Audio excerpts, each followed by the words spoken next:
तो लीजिए प्यारे सोलो, यहाँ पे कक्षा 8वीं विषय आपका सामाजिक विज्ञान का वार्षिक परीक्षा का देखिए पूरा क्वेश्चन पेपर विद आपका सॉल्यूशन यहाँ पे लेके आ चुका हूँ। फटाफट इसे याद करिए। अगर आप इस मॉडल पेपर यानी आदर्श प्रश्न पत्र को याद कर लेते हैं तो डेफिनेटली आप पूरे यहाँ पे 60 में से 60 नंबर ला सकते हैं। सबसे पहले देखिए, अगर इसमें तो आपका बहुविकल्पी क्वेश्चन आता है 1 से 5 तक। इसमें आपका देखिए प्रत्येक प्रश्न के लिए आपको 4 विकल्प दिए जाएंगे। सही विकल्प आपको चुनकर इसमें आपको उत्तर करना है। 1 अंक आपको देखने को मिलेंगे। पहला क्वेश्चन देखिए, राजा राम मोहन राय किस संगठन की स्थापना की? ऑप्शन ए नंबर देखिए, सत्य समाज, ब्रह्म समाज, आर्य समाज और आपका प्रार्थना समाज। तो अगर मैं देखिए इसमें आंसर की बात करूं तो आपका ब्रह्म समाज इसमें करेक्ट आंसर होगा।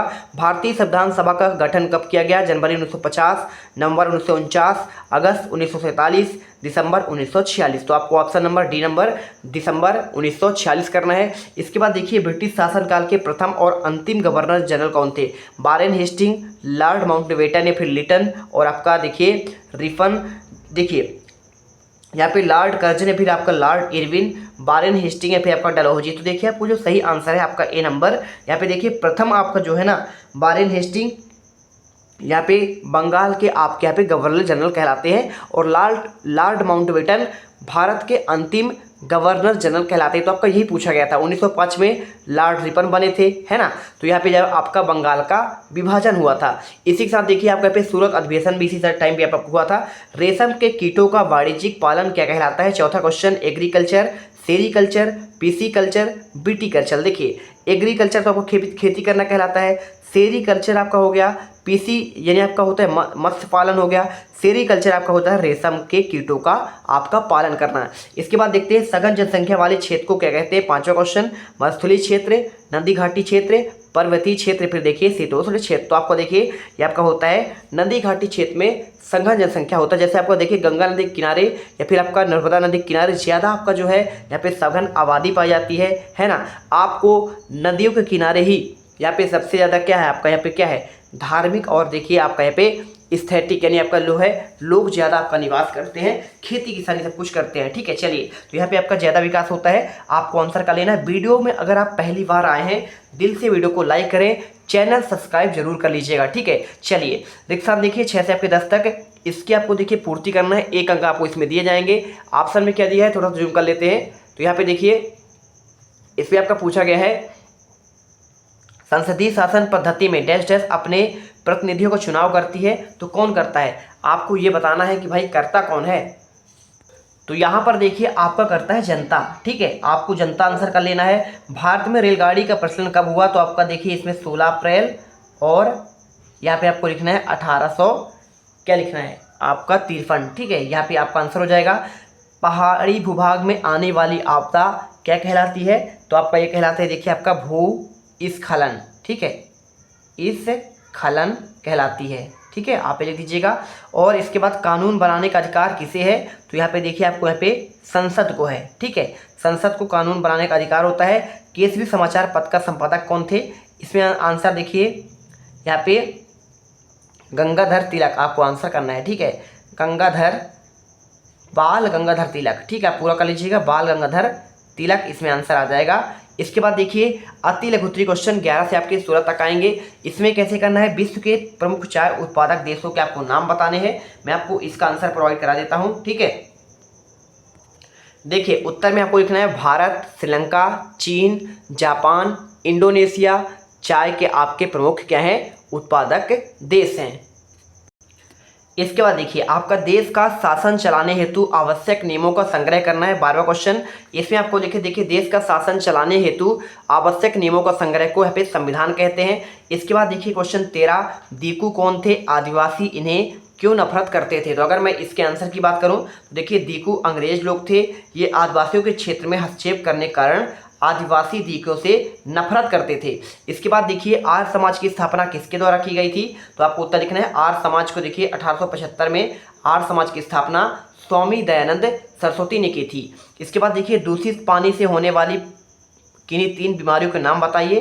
तो आपको देखिए इसमें लिखना है हैजा, पीलिया, टाइफाइड, चर्म रोग आदि दूषित पानी से होने वाली बीमारी है। गांधी जी ने किस कानून के विरोध में दांडी मार्च शुरू किया था? तो आपको देखिए उत्तर में लिखना है गांधी जी ने नमक कानून के विरोध में दांडी मार्च शुरू किया था। ठीक है, इसके बाद चलिए देखते हैं आपका यहाँ पे नेक्स्ट क्वेश्चन। इसमें आपको देखने को मिलेगा क्वेश्चन नंबर आपका यहाँ पे लघुत्तरी क्वेश्चन 17 से आपके 22 तक। इसमें आपको देखिए 3 अंक आपको मिलेंगे। पानीपत की तीसरी लड़ाई क्यों महत्वपूर्ण है, तो आपको देखिए आंसर में आपको लिख देना है। पानीपत की तीसरी लड़ाई यहाँ पे 1761 में अफगान आक्रमणकारियों अहमद शाह अब्दाली और पुणे के सदाशिवराव भाऊ पेशवा के तहत मराठों के बीच लड़ी गई, जिसमें मराठों की हार हुई और यह मराठों की सबसे बुरी हार थी। इस युद्ध ने भारत में अंग्रेजों की विजय के रास्ते खोल दिए। इसके बाद देखिए आपका यहाँ पे जो है नेक्स्ट क्वेश्चन, केंद्र सरकार के आय के स्रोत कौन कौन से हैं, तो आपको इसमें उत्तर कैसे लिखना है। देखिए आपको लिखना है प्रत्यक्ष कर जैसे आयकर, कारपोरेट कर आदि, और अप्रत्यक्ष कर जैसे जीएसटी, सीमा शुल्क, उत्पाद शुल्क आदि, गैर राजस्व कर, उधार और कर्ज, विदेशी मद और आपका अनुदान। फटाफट वीडियो लाइक जरूर करना। इसके बाद देखना जन्म दर और मृत्यु दर में आपका क्या अंतर है, तो आपको आंसर में देखिए लिखना है प्रति 1000 व्यक्तियों पर जीवित जन्मों की दर आपका जन्म दर कहलाती है, जबकि प्रति 1000 व्यक्तियों में मरने वालों की आपका जो संख्या होती है उससे मृत्यु दर कहते हैं। इसके बाद देखिए स्थानांतरी कृषि क्या कहलाता है, आपको 20 क्वेश्चन का आंसर देना है। इसकी क्या क्या हानियां हैं 3 नंबर का, तो देखिए आपको लिखना है एक निश्चित अवधि के बाद स्थान बदल कर की जाने वाली कृषि को स्थानांतरी कृषि कहते हैं। इस कृषि में वृक्षों को काटकर जलाकर भूखंड साफ किया जाता है और तब राख को मृदा में मिलाया जाता है और फसलों की उगाया जाता है। भूमि की उर्वरता को समाप्ति के बाद यह भूमि छोड़ दी जाती है और कृषक नए भूखंड पर चला जाता है। इसके बाद देखिए आपका यहाँ पे जो नेक्स्ट क्वेश्चन दिया गया है, ईस्ट इंडिया कंपनी द्वारा स्थायी बंदोबस्त कब और क्यों लागू किया गया, तो देखिए 21वां का आंसर, कंपनी द्वारा 1793 में स्थायी बंदोबस्त लागू किया गया क्योंकि इससे कंपनी को स्थायी रूप से राजस्व की राशि प्राप्त हो सकेगी।